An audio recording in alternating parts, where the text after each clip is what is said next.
Channel of Chemology crackers. मैं हूं Aishwarya ma'am और मैं सबका वेलकम करती हूं इस वंडरफुल से चैनल में जहां आप केमिस्ट्री और बायोलॉजी के कंसेप्ट सीखते हैं विद ट्रिक्स, राइट। चलो, तो आज मैं आपके लिए कौन सा सेशन लेके आई हूं। आज हम अपने breathing and exchange of gases का सेशन कंटिन्यू करेंगे। Today we will start with the disorders of respiratory system. अब हम रेस्पिरेटरी सिस्टम का अगर डिसऑर्डर्स पढ़ रहे हैं तो हमें ये तो पता होना जरूरी है ना कि कौन सा पार्ट कौन सा काम करता है। अगर हमें यही नहीं पता है तो हम डिसऑर्डर्स कैसे पढ़ेंगे। तो अगर आप लोगों ने मेरा प्रीवियस वीडियोस नहीं देखा है तो काइंडली प्लीज देखिए, उसका लिंक डिस्क्रिप्शन बॉक्स में आपको मिल जाएगा। साथ ही साथ इधर जो आई बटन रहेगा वहां भी मैं वो लिंक डाल दूंगी जिसके मदद से आप पूरे प्लेलिस्ट से जा सकते हैं, करेक्ट। तो आज हम लोग स्टार्ट करेंगे disorders of the respiratory system. आज हमारा टॉपिक क्या रहेगा? आज हमारा टॉपिक रहेगा disorders of respiratory system. Respiratory system के disorders. What are the disorders of respiratory system, ये आज हम स्टडी करने वाले हैं। चलो, डिसऑर्डर्स ऑफ रेस्पिरेटरी सिस्टम में पहले तो हमें कुछ टर्म्स पता होने चाहिए। कौन से टर्म्स हमें पता होने चाहिए? पहले तो है प्निया। व्हाट इज प्निया, है ना। पहला टर्म है PNOEA, प्निया। प्निया क्या होता है? प्निया का मतलब होता है ब्रीदिंग। प्निया का क्या मतलब होता है? प्निया का मतलब होता है ब्रीदिंग, ठीक है। ब्रीदिंग का जो टर्म है वो है आपका प्निया, ठीक है। कैसे प्रोनाउंस करते हैं? प्निया, ठीक है। थोड़ा सा वो है लेकिन उसको ऐसे ही प्रोनाउंस करते हैं। नेक्स्ट है आपका यूपनिया, यूपनिया, ठीक है। नेक्स्ट क्या है? EU, यूपनिया। ये क्या है? इसका मतलब होता है नॉर्मल ब्रीदिंग। यूपोनिया का मतलब होता है नॉर्मल ब्रीदिंग, ठीक है। इसका मतलब क्या होता है? नॉर्मल ब्रीदिंग, ठीक है। नॉर्मल ब्रीदिंग क्या होता है? नॉर्मल ब्रीदिंग क्या होता है बताओ मेरे को। कोई नॉर्मल ब्रीदिंग कितना होता है? 12 से 16 बार पर मिनट ना। 12 से 16 बार अगर ब्रीथ कर रहे हो पर मिनट, उसको हम क्या बोलते हैं? नॉर्मल ब्रीदिंग, ठीक है। नेक्स्ट है, अगर कोई ब्रीदिंग का रेट उसका कम हो गया, किसी का ब्रीदिंग का रेट कम हो गया, उसको क्या बोलेंगे? हाइपोपनिया, ठीक है। HYPOPO, हाइपोपनिया, ठीक है। हाइपोपनिया या फिर ब्रैडिपनिया, ठीक है। हाइपोपनिया और फिर ब्रैडिपनिया, ठीक है। चलो एक सेकेंड रुक जाओ, यहाँ पे प्लांट टाइडी हो गया, ठीक है। चलो, यूपोनिया का मतलब होता है नॉर्मल ब्रीदिंग, हाइपोनिया का मतलब होता है या फिर ब्रैडिपनिया का मतलब होता है आपका स्लो ब्रीदिंग। स्लो ब्रीदिंग का मतलब ब्रीदिंग रेट जो है वो कम है, ब्रीदिंग रेट बिलो नॉर्मल। तो ब्रीदिंग रेट जो है ये आपका बिलो नॉर्मल चल रहा है। ब्रीदिंग रेट जो है it is below normal. Next वाला क्या है? अगर ब्रीदिंग रेट बहुत ज्यादा है, ब्रीदिंग रेट अबव नॉर्मल को हम क्या बोलेंगे? हाइपरपनिया, ठीक है। हाइपरओपनिया। और इसका क्या बोलेंगे? इसको हम बोलेंगे ट्रैकिपनिया। क्या बोलेंगे? ट्रैकिपनिया, ठीक है। हाइपरओपनिया या फिर ट्रैकिपनिया क्या होता है? ब्रीदिंग रेट बिलो नॉर्मल, ठीक है। Breathing rate below normal, breathing rate above normal, sorry, breathing rate above normal को हम क्या बोलेंगे? हाइपरओपनिया या फिर tachypnoea. Breathing rate above normal, ठीक है। ब्रीदिंग रेट बिलो नॉर्मल को हम क्या बोलेंगे? हाइओपनिया या फिर ब्रैडिपनिया। नेक्स्ट क्या होता है? ऑर्थोपनिया। ऑर्थोपनिया क्या होता है? It is difficulty in breathing in horizontal position. मतलब अगर आप किसी को लेटा दो, अगर कोई लाई डाउन है, if someone is lying down, he is having problems in breathing, ठीक है। ये बेसिकली कार्डियोवैस्कुलर हार्ट डिजीजेस के वजह से होता है, लंग डिजीजेस के वजह से होता है। तो नेक्स्ट हम लोग क्या लिखेंगे? नेक्स्ट हम लोग लिखेंगे ऑर्थोपनिया, ठीक है। नेक्स्ट हम लोग क्या लिखेंगे? ऑर्थोपनिया, ठीक है। ऑर्थोपनिया जो है ये क्या होता है, difficulty in breathing in horizontal position, ठीक है, difficulty in breathing in horizontal position. अगर हॉराइजॉन्टल पोजीशन में किसी को भी ब्रीदिंग करने में दिक्कत हो रहा है, यानी कि कोई पर्सन अगर लेटा हुआ है, उसको अगर ब्रीदिंग करने में डिफिकल्टी हो रहा है, उसको हम क्या बोलेंगे, ऑर्थोपनिया। नेक्स्ट होता है डिस्पनिया। डिस्पनिया क्या होता है, it is difficult painful breathing, ठीक है, पेन हो रहा है ब्रीदिंग के टाइम पे, उसको हम क्या बोल रहे हैं, डिस्पनिया। डिस्पनिया क्या होता है, डिफिकल्ट पेनफुल ब्रीदिंग, क्या होता है, डिफिकल्ट पेनफुल ब्रीदिंग। नेक्स्ट वाला हमारा टर्म क्या है, नेक्स्ट वाला जो हमारा टर्म है, इट इज एपोपनिया। एपोनिया क्या होता है, टेम्पोररी ब्रीदिंग, मतलब there is stoppage of breathing. अब मैम बोलोगे मैम ब्रीदिंग हो गया मतलब ब्रीदिंग आप बंद कर रहे हैं, तो ऐसे तो लोग मर जाएंगे, लेकिन नहीं, it is the temporary stoppage of breathing. कुछ देर के लिए आपका ब्रीदिंग नहीं हो रहा है, it is the temporary stoppage of breathing. तो मैं यहां लिख रही हूं, डिस्पनिया के बाद हमारा नेक्स्ट क्या है, एपोनिया। एपोनिया क्या होता है, एपोनिया होता है टेम्पोररी स्टॉपेज ऑफ ब्रीदिंग, ठीक है, it is the temporary stoppage of breathing. Temporary stoppage of breathing को हम क्या बोलते हैं, एपोनिया, ठीक है। इसके बाद हम लोग और दो टर्म पढ़ेंगे, दैट इज हाइपोक्सिया। हाइपोक्सिया मतलब क्या होता है, ऑक्सीजन टिश्यू में कम है, low level of oxygen in tissues, ठीक है, low level of oxygen in tissues, उसको हम क्या बोलते हैं, हाइपोक्सिया, ठीक है। नेक्स्ट क्या होता है, हाइपरकैप्निया। हाइपरकैप्निया क्या होता है, it is high level of carbon dioxide in tissues. High level of carbon dioxide in tissues को हम क्या बोल रहे हैं, हाइपरकैप्निया, ठीक है, high level of carbon dioxide. तो अब तक हमने क्या देखा, अब तक हमने देखा कि पहले तो प्निया का मतलब होता है ब्रीदिंग, यूपोनिया का मतलब होता है नॉर्मल ब्रीदिंग, हाइपोनिया मतलब ब्रैडिपनिया, इसका मतलब होता है breathing rate below normal, hyperpnoea या फिर टैकिपनिया, ठीक है, टैकिपनिया को हम क्या बोलते हैं, ब्रीदिंग रेट अबव नॉर्मल, ठीक है। ऑर्थोपनिया को क्या बोलते हैं, difficulty in breathing in horizontal position, लेटा जब है कोई, उसको ब्रीदिंग में डिफिकल्टी हो रहा है। डिस्पनिया क्या होता है, D for dyspnoea, D for difficult, difficult painful breathing. Apnoea क्या होता है, temporary stoppage of breathing. Hypoxia क्या होता है, low level of oxygen in tissues. Hypercapnia क्या होता है, high carbon dioxide level. So ये सब टर्म्स हमारे लिए बहुत इंपॉर्टेंट है। अभी हम लोग आगे पढ़ने वाले हैं, आगे हम क्या पढ़ने वाले हैं, डिजीजेस। पहला डिजीज बहुत कॉमन है, जिसको हम माउंटेन सिकनेस के नाम से जानते हैं, जिसको हम किसके नाम से जानते हैं, माउंटेन सिकनेस के नाम से, ठीक है, जिसको हम माउंटेन सिकनेस के नाम से जानते हैं। अब व्हाट इज माउंटेन सिकनेस, चल पढ़ते हैं एक एक करके।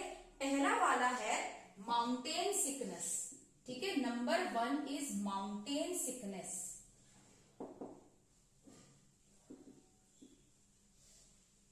What is mountain sickness, mountain sickness का मतलब क्या है, माउंटेन में जो सिकनेस होता है, नहीं, तुम लोग नोटिस किए होंगे जब तुम हिल स्टेशन में घूमने जा रहे हो, कश्मीर, दार्जिलिंग, उत्तराखंड, जब जब तुम हिल स्टेशन में घूमने जाते हो, जैसे जैसे तुम ऊपर जाते हो, दिल बेचैन होता है ना, बोलते हो बेचैनी लग रही है, उल्टी लग रही है, गाड़ी रोकते हो, थोड़ा फ्रेश हवा लेते हो, फिर गाड़ी के अंदर जाते हो, है ना। या फिर मम्मी क्या बोलती है, मेरे को तो, मैं जब एकदम हिली एरियाज में जाती हूँ, मेरे को तो बहुत वॉमिटिंग होता है, तो मैं कुछ चबाती रहती हूँ। जैसे जब तक मैं कुछ चबाती रहती हूँ तब तक अच्छा लगता है, जैसे ही चबाना मैं बंद कर दी, वैसे ही मेरे को वॉमिटिंग आना शुरू हो गया। क्या हो रहा है, ये क्यों हो रहा है ऐसा। माउंटेन सिकनेस में क्या होता है, जैसे जैसे तुम ऊपर जाते हो, एटमोस्फियर का प्रेशर कम होता जाता है ना। एटमोस्फियर का प्रेशर क्या होता है, एटमोस्फियर का प्रेशर कम होता जाता है, ठीक है। वैसे वैसे तुम्हारा ऑक्सीजन का पार्शियल प्रेशर भी कम हो गया। कैसे, मैं तुमको भी दिखाऊंगी। ऑक्सीजन का पार्शियल प्रेशर जब कम होता है तब तुम्हारे बॉडी में ज्यादा ऑक्सीजन नहीं जा पाता है, इसीलिए वॉमिटिंग लगता है। तो बॉडी क्या करता है, विद इन 48 आवर्स नया आरबीसी प्रोड्यूस कर देता है, जिससे तुम्हारा ज्यादा ऑक्सीजन बॉडी में जा सके। तो माउंटेन सिकनेस का मतलब क्या होता है, सी लेवल में मान लो अभी तुम इधर हो, ठीक है, ये तुम्हारा घर है, ठीक है, ये सी लेवल है, ठीक है, ये तुम हो यहाँ पे अभी खड़े हो, नॉर्मल हो, यहाँ पे कितना प्रेशर है 760 मिलीमीटर एचजी। ऑक्सीजन का पार्शियल प्रेशर कितना है बोलोगे मैम 21% है। अगर 21% ऑक्सीजन का पार्शियल प्रेशर होता है तो आपका जो है 760 मिलीमीटर एचजी है, ऑक्सीजन का परसेंटेज 21 है, तो यहाँ पे आपका ऑक्सीजन का पार्शियल प्रेशर जो है 159 मिलीमीटर एचजी आया। लेकिन जैसे ही तुम यहाँ पे घूमने गए हो, ये यहाँ पे हिल्स है बहुत सारे, अब तुम इतना ऊपर चले गए, अब तुम यहाँ से सीधा यहाँ पे चले गए हो, अब तुम यहाँ हो, ये तुम्हारा 760 मिलीमीटर एचजी है। जैसे जैसे तुम ऊपर जा रहे हो तुम्हारा ये एटमॉस्फेरिक प्रेशर कम हो रहा है। मान लो 400 मिलीमीटर एचजी है ऊपर, ठीक है, लेह लद्दाख में जाके बैठे हो, मान लो 400 मिलीमीटर एचजी है, अभी भी यहाँ पे 21% ही है ऑक्सीजन का कंसंट्रेशन, लेकिन यहाँ पे तुम्हारा 760 था, तो ऑक्सीजन का पार्शियल प्रेशर ये आया था, यहाँ पे 400 है, एटमॉस्फेरिक प्रेशर घट गया, तो पार्शियल प्रेशर ऑफ ऑक्सीजन भी तुम्हारा घट जाएगा। यही पार्शियल प्रेशर ऑफ ऑक्सीजन तुम्हारा घट जाता है, इसीलिए ज्यादा ऑक्सीजन तुम्हारे बॉडी में नहीं पहुंच पाता है। अगर ज्यादा ऑक्सीजन तुम्हारे बॉडी में नहीं पहुंच पाता है तो तुमको कैसा फील होता है, नॉजियस, बेचैनी, वॉमिटिंग, फटीग, सरदर्द। इसके लिए बॉडी क्या करता है, with in 48 hours new RBC तुम्हारा प्रोड्यूस हो जाता है। तो हम क्या लिखेंगे, एट सी लेवल, ठीक है, मैं यहां लिख रही हूं, एट सी लेवल, इंक खत्म हो गया इसका, ठीक है, एट सी लेवल तुम्हारा एटमॉस्फेरिक प्रेशर कितना है, ATM pressure, that is 760 millimetre Hg, ठीक है।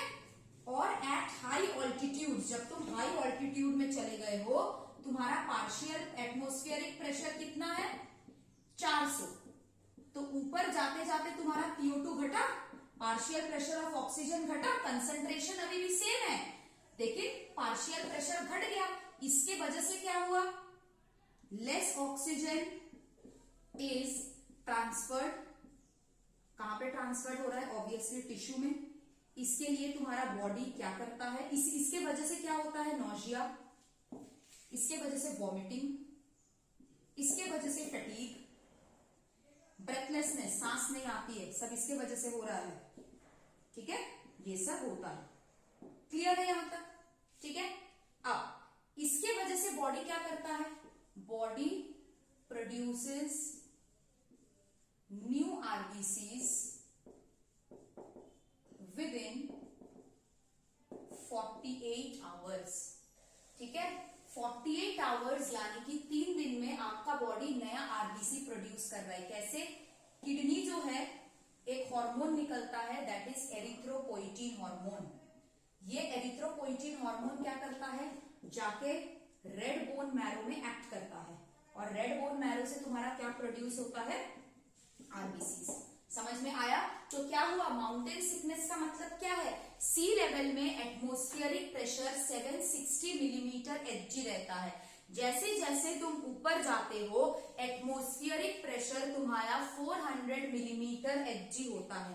एट सी लेवल, जब तुम्हारा सी लेवल होता है, ठीक है, एट सी लेवल एटमॉस्फेरिक प्रेशर 760 होता है, हाई ऑल्टीट्यूड्स में तुम्हारा 400 होता है ना। इसके वजह से ऑक्सीजन का पार्शियल प्रेशर कम हो जाता है, बॉडी में कम ऑक्सीजन जाता है, जिसके वजह से आपका बॉडी क्या प्रोड्यूस करता है, न्यू आरबीसी, राइट। चलो अब हम लोग देखते हैं what is anaemic hypoxia. Anaemic hypoxia क्या होता है, what is anaemic hypoxia. Anaemic hypoxia, hypoxia मतलब क्या है, ऑक्सीजन का कंसंट्रेशन कम है।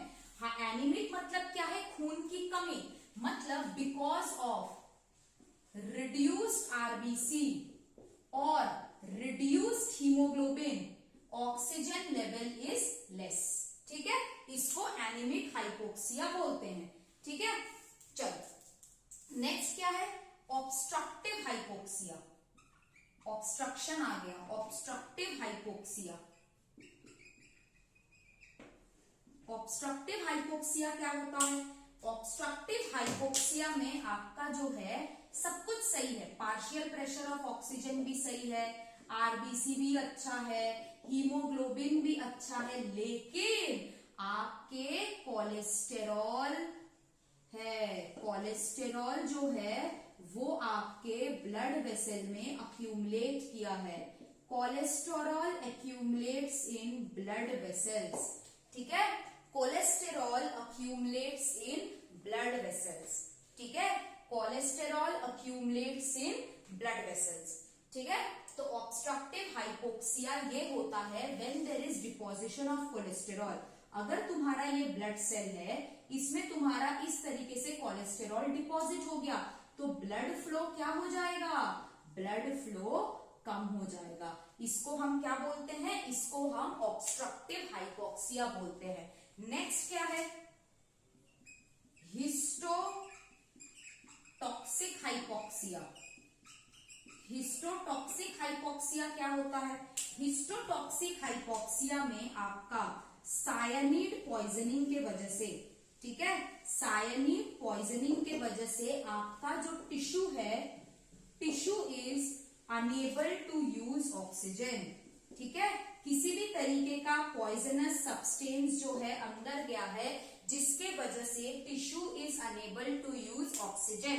ऑब्स्ट्रक्टिव हाइपोक्सिया में क्या होता है, cholesterol gets deposited in blood vessels. Anaemic hypoxia क्या होता है, बिकॉज ऑफ रिड्यूस्ड आरबीसी। अब मैंने आपको एक चीज यहाँ पे पढ़ाया था, that is carbon monoxide poisoning. मैंने आपको बोला था कि हीमोग्लोबिन के साथ ऑक्सीजन से ज्यादा किसका ज्यादा अफिनिटी होता है, कार्बन मोनोऑक्साइड का, अबाउट 200 टाइम्स मोर, है ना।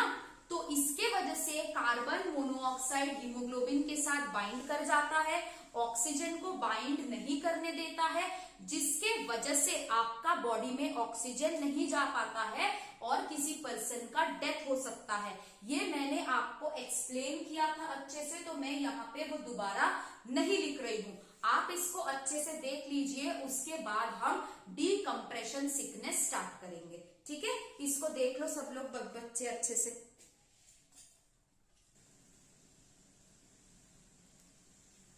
तो सब लोगों ने देख लिया, आप लोगों ने, कि किस तरीके से आपके ये डिजीजेस होते हैं। अब हम नेक्स्ट डिजीज पढ़ेंगे, that is the decompression sickness. अब ये डीकॉम्प्रेशन सिकनेस क्या होता है, माउंटेन सिकनेस तो मैम ने बता दिया। What is decompression sickness, decompression sickness का मतलब क्या है, चलो देखते हैं।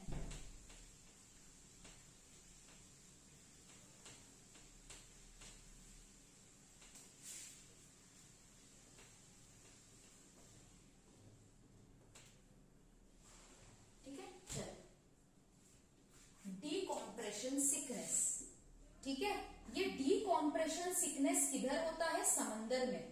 ठीक है, आप सब लोग डाइवर्स तो जानते हैं, डाइवर्स, इसको डाइवर्स सिकनेस भी बोला जाता है। ये डीकॉम्प्रेशन सिकनेस क्या होता है, आप लोग डाइवर को जानते हैं ना, जो पानी के अंदर छलांग मारता है। तो डाइवर क्या होता है, जब वो सी लेवल पे है, मतलब मैं और आप अभी जिस लेवल में हैं, नॉर्मली सब कुछ हो रहा है, लेकिन जब वो सी के अंदर चला जाता है, उधर उसके ऊपर दो प्रेशर एक्ट कर रहा है, एक तो आपका एटमॉस्फेयर प्रेशर और एक तो आपका वाटर का प्रेशर। तो ये दो प्रेशर जब उस डाइवर के ऊपर एक्ट कर रहा है, तो उसके बॉडी के अंदर नाइट्रोजन गैस जो है डिसॉल्व हो जाते हैं उसके बॉडी के फ्लूइड्स में। मैम ने क्या बोला कि डाइवर लोग जो होते हैं, है ना, जो डाइवर लोग होते हैं, वो जब पानी के अंदर छलांग मारते हैं, उस डाइवर के ऊपर दो प्रेशर काम करते हैं, एक आपका एटमॉस्फेरिक प्रेशर, एक आपका वाटर का प्रेशर। इसके वजह से उसके बॉडी फ्लूइड्स में नाइट्रोजन जो है वो डिसॉल्व हो जाते हैं। अब डाइवर अगर एकदम से सडनली बाहर आ जाता है तो उसके बॉडी में वो नाइट्रोजन गैस जो है वो रह जाता है, बाहर नहीं आता है, जिसके वजह से उसको बॉडी में pain, fatigue and at the end आपका डेथ हो सकता है। तो डाइवर अगर एकदम से सडनली आए या फिर आते रहे तो उससे बबल भी बनता है। वो बबल आपको पता है, अगर ब्लड वेसल के अंदर बबल आ जाए तो ब्लड फ्लो को वो ऑब्स्ट्रक्ट कर देता है, ब्लड फ्लो नहीं होने देता है। तो इसीलिए डाइवर लोग क्या करते हैं, थोड़ा थोड़ा आते हैं, सांस बाहर छोड़ते हैं, फिर थोड़ा थोड़ा आते हैं, सांस बाहर छोड़ते हैं। इस तरीके से थोड़ा थोड़ा करके वो ऊपर आते हैं ताकि जो नाइट्रोजन है वो धीरे धीरे आपका बाहर निकल जाए। तो डीकॉम्प्रेशन सिकनेस मतलब क्या होता है, ये आपका पानी है ना, ये आपका पानी है, ये आपका एटमॉस्फेरिक लेवल है जहां पे आपका प्रेशर 760 मिलीमीटर Hg है। अभी आपका डाइवर इधर ही है। अब डाइवर छलांग लगाया इधर, ये आपका डाइवर है, ठीक है, वो छलांग लगाया, इसके ऊपर अब कौन सा प्रेशर एक्ट कर रहा है, एटमॉस्फेयर प्लस वाटर का प्रेशर इसके ऊपर जो है वो एक्ट कर रहा है, ठीक है। अब इस प्रेशर के कारण क्या होता है, पहले हम लोग क्या लिखेंगे, डीकॉम्प्रेशन सिकनेस में डाइवर गोस इनटू द सी। अब सी में जाने के बाद, पानी में जाने के बाद उसके ऊपर कौन कौन सा प्रेशर काम कर रहा है, atmospheric pressure plus water pressure. इस प्रेशर के चलते उसके बॉडी फ्लूइड्स में क्या डिसॉल्व हो रहा है, nitrogen. Due to this nitrogen dissolves in body fluids. अगर नाइट्रोजन उसके बॉडी फ्लूइड्स में डिसॉल्व हो जाता है तो क्या करना चाहिए उसको, अगर ये diver, if the diver suddenly comes out, अगर ये डाइवर जो है अचानक से बाहर आ गया, if the diver suddenly comes out, तो क्या होता है, nitrogen gas is released as bubbles, है ना, nitrogen gas is released as bubbles. और ये क्या करता है, bubbles create obstruction to blood flow, और पूरी तरीके से नाइट्रोजन गया भी नहीं है, तो इससे क्या हो सकता है, इससे आपका हो सकता है fatigue, pain and at last क्या होता है, डेथ। तो हमें इसको प्रिवेंट करने के लिए क्या चाहिए, हमें इसको स्लोली स्लोली डाइवर को ऊपर आना चाहिए, slowly slowly while breathing out diver should come out, है ना, एकदम से बाहर नहीं आ जाता है, स्लोली स्लोली बाहर आता है और फिर ब्रीदिंग से बाहर गैस निकलता है, ठीक है। आपका डीकॉम्प्रेशन सिकनेस हुआ, आपका और माउंटेन सिकनेस हुआ। अभी हम लोग कुछ डिजीजेस के बारे में पढ़ने वाले हैं जिसका डिटेल हम क्लास 12th में पढ़ेंगे। अभी हम बस उसका नाम और उसका माइक्रो ऑर्गेनिज्म पढ़ेंगे। पहला है आपका ट्यूबरक्यूलोसिस, ट्यूबरक्यूलोसिस टीबी, ठीक है, क्या होता है, मायोबैक्टीरियम ट्यूबरक्यूली, मायोबैक्टीरियम ट्यूबरक्यूली इसको कॉज करता है। नेक्स्ट डिजीज है आपका कॉमन कोल्ड, यानी कि जो वायरल इंफेक्शन होता है। कॉमन कोल्ड किसके वजह से होता है, राइनो वायरस के वजह से होता है, राइनिटिस बोलते हैं ना, राइनो वायरस यानी कि राइनिटिस, ब्लॉक्ड नोज हो जाता है। नेक्स्ट है डिप्थेरिया, डिप्थेरिया जो है ये 2 से 5 साल के बच्चों में होता है, जिसको हम क्या बोलते हैं, कॉर्नी बैक्टीरियम डिप्थेरिये। अभी मैं ह्यूमन हेल्थ का डिजीज के भी वीडियोस बना रही हूँ, तो उधर भी मैं इस चैप्टर को बहुत डिटेल में लूंगी, तो आप उधर जाके देख सकते हैं, है ना, केमोलॉजी क्रैकर्स में आप देख सकते हैं आपका जो ह्यूमन हेल्थ एंड डिजीज वाला चैप्टर है। नेक्स्ट है न्यूमोनिया, न्यूमोनिया किस वजह से होता है, 3 चीजों के वजह से होता है, डिप्लोकोकस न्यूमोनिया, ठीक है, स्ट्रेप्टोकोकस न्यूमोनिया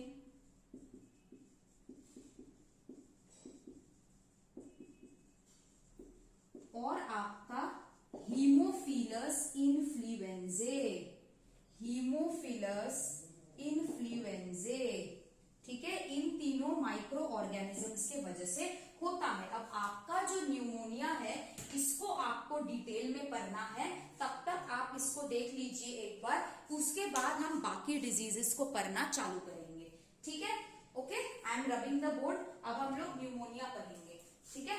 चलो, हम लोग देख लिए न्यूमोनिया किस वजह से होता है। डोंट वरी, ये जो डिटेल डिजीजेस मैंने यहाँ पे लिखा दिया है, ट्यूबरक्यूलोसिस हो गया, डिप्थेरिया हो गया, है ना, जिसके लिए वैक्सीन भी आता है, डीपीटी वैक्सीन, ठीक है, उसके लिए भी हम करेंगे, डोंट वरी। उसको मैं ह्यूमन हेल्थ एंड डिजीज में डिटेल में लूंगी, ठीक है। इस चैप्टर में मैं डिटेल में इसमें नहीं जा रही हूँ, ओके, राइट। चलो, अब उसके लिए आप मेरा ह्यूमन हेल्थ एंड डिजीज का वीडियो देख सकते हैं, जैसा कि मैंने बोला, उधर इसको मैं डिटेल में लूंगी।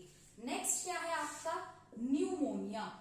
ये जो आपका न्यूमोनिया है ये कहां पे होता है, बेसिकली ज्यादातर ये इसमें होता है ओल्ड लोग में, है ना, ओल्ड लोग में और चिल्ड्रन में। Most common in old people and children, most common in old people and children, ठीक है। न्यूमोनिया में क्या होता है, न्यूमोनिया में आपका एल्वियोली का इन्फ्लेमेशन और इन्फेक्शन हो जाता है।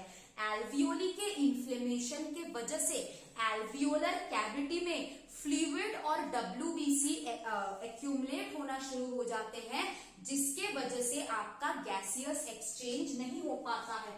तो न्यूमोनिया में क्या होता है, infection and inflammation of alveoli. Pneumonia में क्या होता है, infection and inflammation of alveoli. इसके वजह से क्या होता है, इसके वजह से आपका एल्वियोलर कैविटी, ठीक है, आपका जो एल्वियोलर कैविटी है it gets filled with, alveolar cavity gets filled with क्या क्या, आपका डब्ल्यूबीसीज जो कि डेड है, फिल्ड विथ डब्ल्यूबीसीज एंड फ्लूइड, ठीक है। इसके वजह से आपका गैसियस एक्सचेंज जो है उसमें डिफिकल्टी होता है, गैसियस एक्सचेंज डिफिकल्टी, ठीक है। ये आपका न्यूमोनिया के बारे में था, जहां पे न्यूमोनिया में आपका जो एल्वियोलर कैविटी है वो डेड डब्ल्यूबीसी से और फ्लूइड से फिल हो जाता था और गैसियस एक्सचेंज में डिफिकल्टी होता था। नेक्स्ट है आपका ब्रोंकाइटिस। नेक्स्ट डिजीज आपका क्या है, ब्रोंकाइटिस। नेक्स्ट डिजीज आपका क्या है, ब्रोंकाइटिस। ब्रोंकाइटिस क्या होता है, ब्रोंकाई का इन्फ्लेमेशन, ठीक है। ब्रोंकाइटिस क्या होता है, इन्फ्लेमेशन ऑफ ब्रोंकाई। क्या होता है, इन्फ्लेमेशन ऑफ ब्रोंकाई। यहां पे हम क्या देखने को हमें मिलता है, hypertrophy and hyperplasia of goblet cells and seromucous glands. क्या होता है, हाइपरट्रेफिया। हाइपरट्रेफिया मतलब इंक्रीज इन साइज, हाइपरट्रेफिया मतलब increase in size and hyperplasia, है ना, हाइपरप्लेसिया का मतलब क्या है, सेल का नंबर इंक्रीज हो रहा है, ठीक है, इंक्रीज इन सेल्स, ठीक है। इन्फ्लेमेशन ऑफ ब्रोंकाई में क्या हो रहा है, hypertrophy and hyperplasia of सीरोम्यूकस glands. आपका जो म्यूकस ग्लैंड्स के सेल है उसका साइज भी बढ़ रहा है और साथ ही साथ में क्या हो रहा है, उसमें सेल्स भी इंक्रीज कर रहे हैं। तो अगर ये सेल्स और ये ग्लैंड साइज में इंक्रीज होता है तो म्यूकस प्रोडक्शन इंक्रीज होता है। क्या होता है, म्यूकस प्रोडक्शन इंक्रीज होता है। अब यही म्यूकस आपका इस ब्रोंकाई में अक्यूमुलेट करता है ना, mucus accumulates in bronchi, mucus accumulates in bronchi and causes difficulty in breathing, and causes difficulty in breathing, आपका जो म्यूकस है it accumulates in bronchi and it causes difficulty in breathing. ठीक है, क्या रीजन है इसका?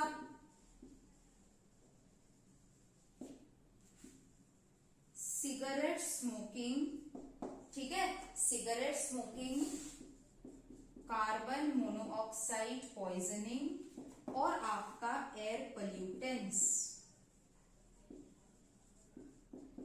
ठीक है, ब्रोंकाइटिस क्या होता है? इन्फ्लेमेशन ऑफ ब्रोंकाई, ब्रोंकाई का इन्फ्लेमेशन होना, ब्रोंकाई का इन्फेक्शन होना, और इसके वजह से हाइपरट्रेफिया एंड हाइपरप्लेसिया होता है। हाइपरट्रेफिया का मतलब क्या है? Increase in size. हाइपरप्लेसिया का मतलब क्या होता है? Increase in cells. किसके? ब्रोंकाई के अंदर जो गॉबलेट सेल्स है, सेरोम्यूकस ग्लैंड्स है जो म्यूकस प्रोड्यूस करता है, अगर वो सेल्स इंक्रीज हो जाएगा तो आपका म्यूकस इंक्रीज करेगा। म्यूकस अगर इंक्रीज करेगा तो म्यूकस एक्यूमुलेट करेगा and it will cause difficulty in breathing. Next हम लोग पढ़ने वाले हैं अबाउट ब्रोंकियल एस्थमा। सब लोग को एस्थमा पता है, एस्थमा मूवीज में दिखाते हैं, एस्थमा अटैक आता है, फिर वो पंप लेके उसको ठीक करते हैं। But what is exactly asthma? Asthma actually एक एलर्जिक डिसऑर्डर है। एस्थमा कुछ नहीं है बल्कि एक एलर्जिक डिसऑर्डर है जो किससे हो सकता है? डस्ट से हो सकता है, पोलन से हो सकता है, स्मोक से हो सकता है। ठीक है, पोलन से जो एलर्जी होता है उसको हे फीवर बोलते हैं। तो allergic disorder caused by dust, pollen, bracket में मैं हे फीवर लिख रही हूं, और आपका होता है स्मोक। ठीक है, allergic disorder caused by dust, pollen and smoke. इससे क्या होता है? जब आपका एस्थमा होता है पहली बार तो आपका बॉडी एंटीबॉडी बना लेता है ऑन फर्स्ट एक्सपोजर। ठीक है, ऑन फर्स्ट एक्सपोजर जो है एंटीबॉडीज बनता है, एबीज आर मेड।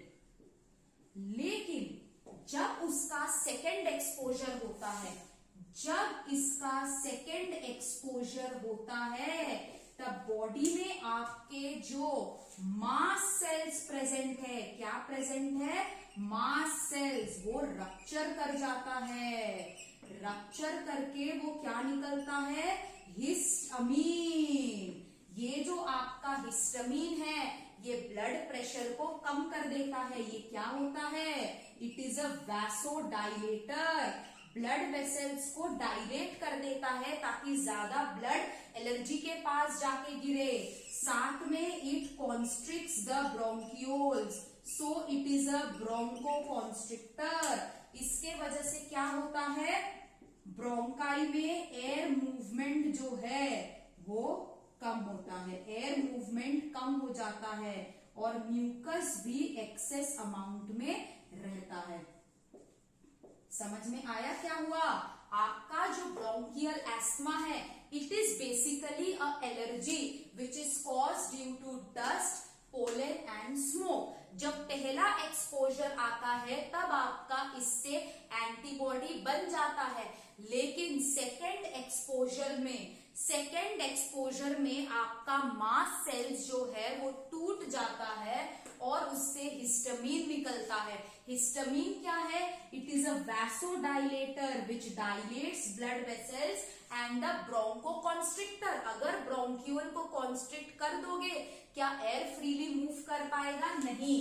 इसीलिए एस्थमा अटैक के टाइम पे वो पंप यूज किया जाता है। ठीक है, चलो इसको एक बार देख लो, उसके बाद हम बाकी डिजीजेस पढ़ेंगे, है ना। चलो नेक्स्ट हम लोग पढ़ेंगे एम्फाइसेमा। मुकेश को जानते हो तुम लोग? मुकेश को जानते हो? कौन है Mukesh? Who is Mukesh? Movie शुरू होते टाइम, जब मूवी शुरू होता है तुम लोग का क्या बोलते हैं? मेरा नाम मुकेश है, मेरे को ओरल कैंसर है, मैं कैंसर का शिकार हूं, और कंटिन्यूअसली खासे जाता है ना, कर करके कंटिन्यूअसली मुकेश जो है वो खा जाता है। क्या आपको मुकेश बनना है? नहीं बनना है तो कभी भी ये सब नहीं करना है, स्मोकिंग वगैरह। वो जो मुकेश है उसको एक डिजीज था, उस डिजीज का नाम है एम्फाइसेमा। उस डिजीज का नाम क्या है? एम्फाइसेमा। अब एम्फाइसेमा का मतलब क्या है? Inflation, full of air. Emphysema का मतलब क्या है? इन्फ्लेशन और full of air.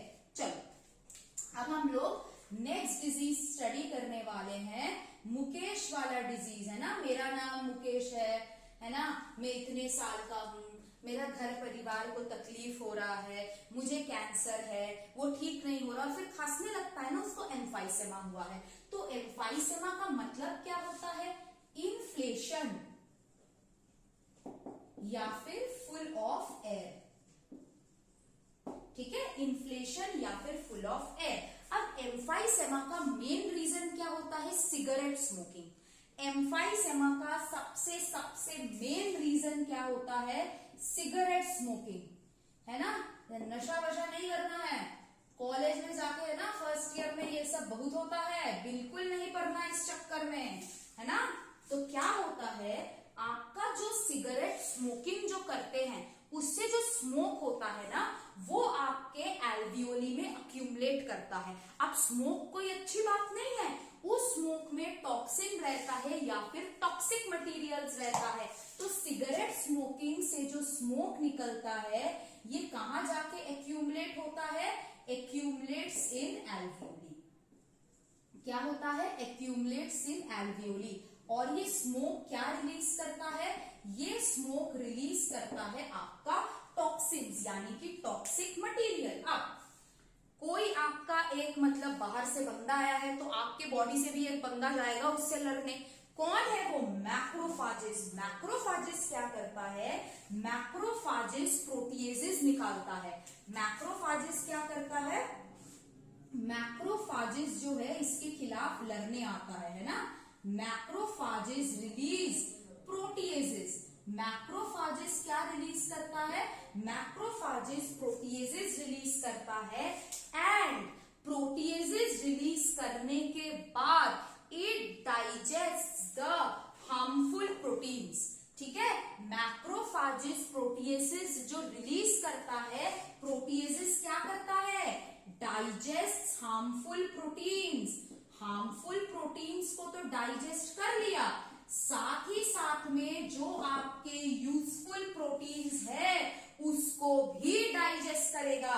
Harmful proteins को डाइजेस्ट करने के अलावा and digest wall of alveoli. अब ये एल्वियोली का वॉल डाइजेस्ट कर गया। तुम्हारा मान लो ये एल्वियोली है, इस तरीके से रहता है ताकि सरफेस एरिया इंक्रीज हो। इसने ये पूरा वॉल आपका डाइजेस्ट कर लिया। अब आपका क्या है? ये एल्वियोली के बीच में दीवार ही नहीं है, अब दोबारा आएगा भी नहीं।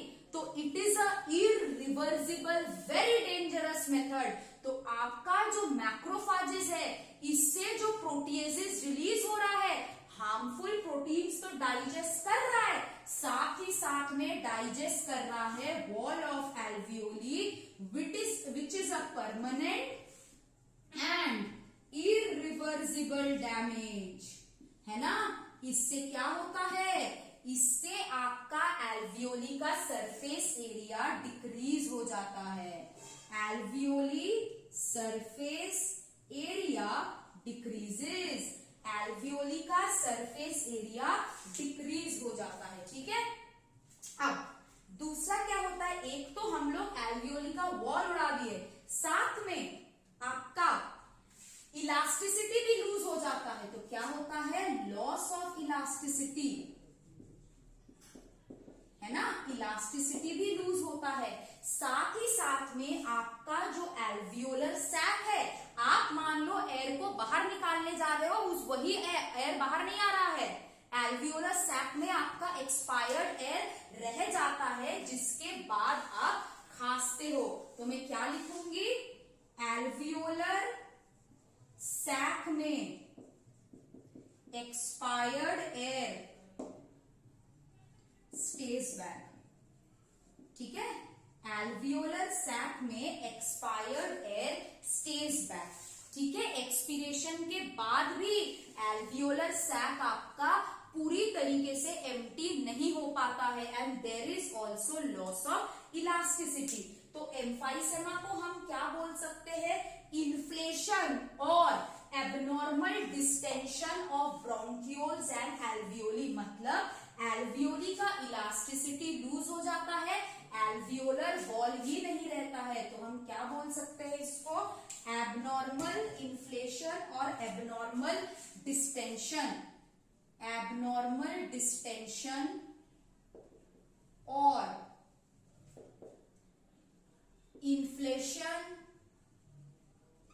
Of bronchi plus alveolar sac. ठीक है, आई होप सबको यहां तक क्लियर है कि एम्फाइसेमा में आपका एल्वियोली का वॉल लॉस होने के कारण क्या होता है? इलास्टिसिटी लूज हो जाता है और एक्सपायर्ड एयर बाहर नहीं आ पाता है।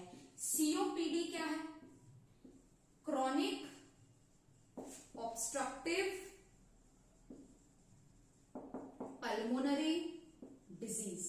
अब क्रॉनिक ऑब्स्ट्रक्टिव पल्मोनरी डिजीज में कौन कौन आता है? कौन कौन आता है क्रॉनिक ऑब्स्ट्रक्टिव पल्मोनरी डिजीज में? बोलो। ब्रोंकाइटिस पहला आ सकता है क्वेश्चन, ब्रोंकाइटिस, एम्फाइसेमा और ब्रोंकियल एस्थमा। ठीक है, ये चीज आपका कहां पे आता है? क्रॉनिक ऑब्स्ट्रक्टिव पल्मोनरी डिजीज में, यानी कि सीओपीडी। नेक्स्ट हम लोग पढ़ेंगे ऑक्यूपेशनल डिसऑर्डर्स। क्या पढ़ेंगे? काम करते वक्त जो होता है, ऑक्यूपेशनल लंग डिसऑर्डर्स।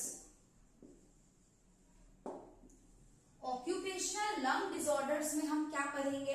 पहला तो है इनहेलेशन ऑफ डस्ट पार्टिकल्स। जैसे अगर कोई एस्बेस्टॉस के डस्ट पार्टिकल्स जो है वो इनहेल कर रहा है तो उसको क्या हो रहा है? उसको हो रहा है एस्बेस्टोसिस। अगर कोई सिलिका के पार्टिकल्स को इनहेल कर रहा है उसको क्या हो रहा है? सिलिकोसिस।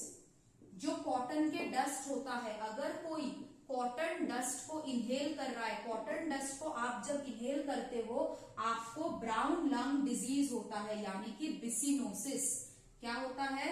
Brown lung disease. इसको क्या बोलते हैं? बिसिनोसिस। ठीक है, नेक्स्ट होता है आपका कॉटन डस्ट के बाद कोल डस्ट। कोल डस्ट अगर कोई इनहेल करता है तो क्या होता है? ब्लैक लंग डिजीज, यानी कि क्या होता है? न्यूमोकोनियोसिस। ठीक है, तो these are the disease of occupational disorders. इसको क्या है? ये क्या करता है?